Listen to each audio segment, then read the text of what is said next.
dans la presse et j'ai été interpellé par plusieurs députés sur Xenotera, qui est une biotech, ça devait être cette biotech française à laquelle vous faisiez allusion. Hein, je vais vous dire les choses clairement. Xenotera a déposé un dossier devant l'Agence nationale de sécurité du médicament et devant la Haute Autorité de santé, en vue d'être habilité. Moi, dès qu'il y a des nouveaux traitements, je trouve que c'est une bonne nouvelle et j'y prête une attention particulière. Si en plus ce sont des traitements produits en France et découverts en France, pour une fois, vous imaginez bien qu'on ne bouderait pas notre plaisir. Bien. L'ANSM et l'HAS et la DGS que j'ai saisi pour qu'ils me remettent un rétroplanning me disent être en attente du retour des derniers résultats finaux des études cliniques qui sont en cours, qui sont réalisées notamment en coopération avec le CHU de Nantes.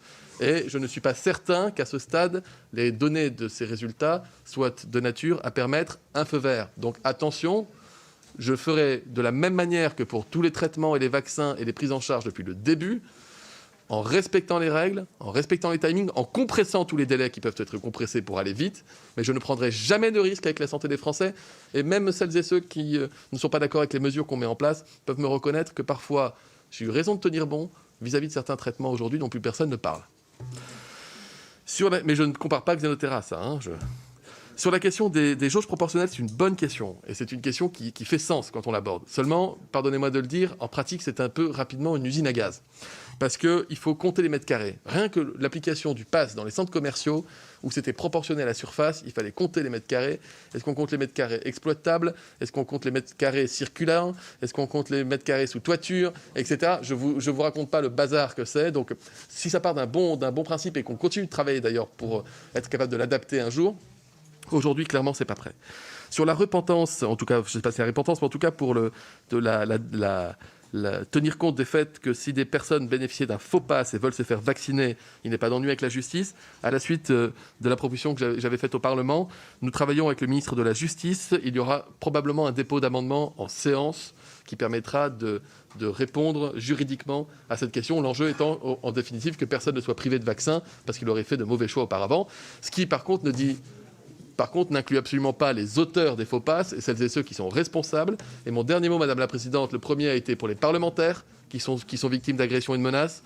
Mon dernier mot sera à destination de la communauté scientifique qui se mobilise avec sérieux, qui ne fait pas le buzz sur les plateaux, qui avec rigueur porte des messages de prévention, de prudence, à destination des Français et qui sont eux-mêmes victimes d'attaques, de dénigrements, parfois même par des médecins de façon non confraternelle, et parfois ça peut être des injures et des menaces physiques.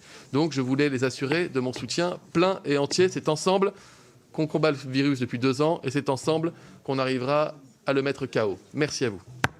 Merci beaucoup, Monsieur le Ministre. Donc, je vous propose, mes chers collègues, de faire une suspension de 5 minutes. On réorganise la salle. On remercie Monsieur le Ministre qui va nous quitter. 16h40 sur LCI, notre édition spéciale se poursuit. Soyez les bienvenus. Nous vous faisons vivre cet après-midi l'audition d'Olivier Véran en commission des lois par les députés à l'Assemblée nationale. Après-midi crucial, le ministre de la Santé présente le projet de loi gouvernemental qui va instaurer un pass vaccinal qui devrait être adopté le 15 janvier. On va le réécouter, le ministre de la Santé. Il a eu des propos préliminaires, il a fait un bilan sur la situation sanitaire en France avant justement de répondre aux questions. Écoutez. Nous faisons face à 2 ennemis. Le premier ennemi, on le connaît, c'est le variant Delta. Et puis nous avons ce deuxième ennemi, c'est le variant Omicron. Et là, je ne parlerai plus de vagues s'agissant d'Omicron. J'ai parlé de lame de fond, ce phénomène marin que beaucoup connaissent, qui consiste à avoir une accumulation de vagues qui se conjugue en une seule vague plus forte. Vu les chiffres que nous enregistrons depuis quelques jours dans notre pays, j'aurais tendance à parler de raz-de-marée. Et autour de ce plateau, pour m'accompagner cet après-midi, Roland Quérol, bonjour, vous êtes politologue, directeur de recherche associé au CEVIPOF. Frédéric Descrozaille est là aussi, merci d'être là. Frédéric, député La République En Marche du Val-de-Marne, membre de la Commission des Affaires étrangères. Catherine Gentil est là aussi pour tout nous décrypter et pour nous parler de la situation aussi internationale chez nos voisins, notamment européens. Et puis Serge Smadja, vous êtes secrétaire général de SOS Médecins. Tout d'abord, je vais faire un premier tour de table. C'est vrai qu'on avait pu, Roland Quérol, par exemple, lundi, se dire, il nous a parlé des 250 000 cas qui pouvaient arriver en France au mois de janvier. Là, entre parenthèses, on est déjà à plus de 200 000, c'est ce qu'il a dit en 24 heures. Il a pu apparaître un peu moins pessimiste qu'il n'a été cet après-midi. Comment vous l'avez ressenti? Là, l'heure est grave, j'ai envie de dire. Non, je crois on a quand même maintenant un certain nombre de données anglaises, écossaises, sud-africaines, qui montrent qu'à la fois cet Omicron, il est d'après ces études-là, 5 fois plus contagieux que Delta, mais amène 3 fois moins à l'hôpital, 3 fois moins. Et une fois qu'on est à l'hôpital, c'est encore moins fort, je dirais Dieu merci, pour monter en soins critiques et a fortiori Oui, vers la mort. Jean-Pierre Pont, le rapporteur, disait il y a 9 fois moins d'entrées en réanimation quand on est vacciné. Voilà, c'est ça, tout à fait. Et donc, mais pour le moment, ce sont des gens qui ont Delta pour l'essentiel, attention. Exactement. Donc, moi, je vous parlais du fait que va se rajouter... Donc, si on prend tous ces chiffres et qu'on construit des prévisions pensant qu'on aura les mêmes courbes, théoriquement, on devrait juste passer avec un pic qui devrait permettre de ne pas engorger nos hôpitaux. Mais vous savez ce que c'est.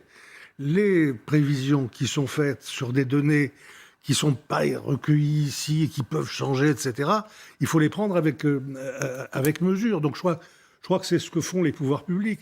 Il s'agit d'être prêt pour affronter quelque chose qui pourrait être pire encore que ça ne s'annonce.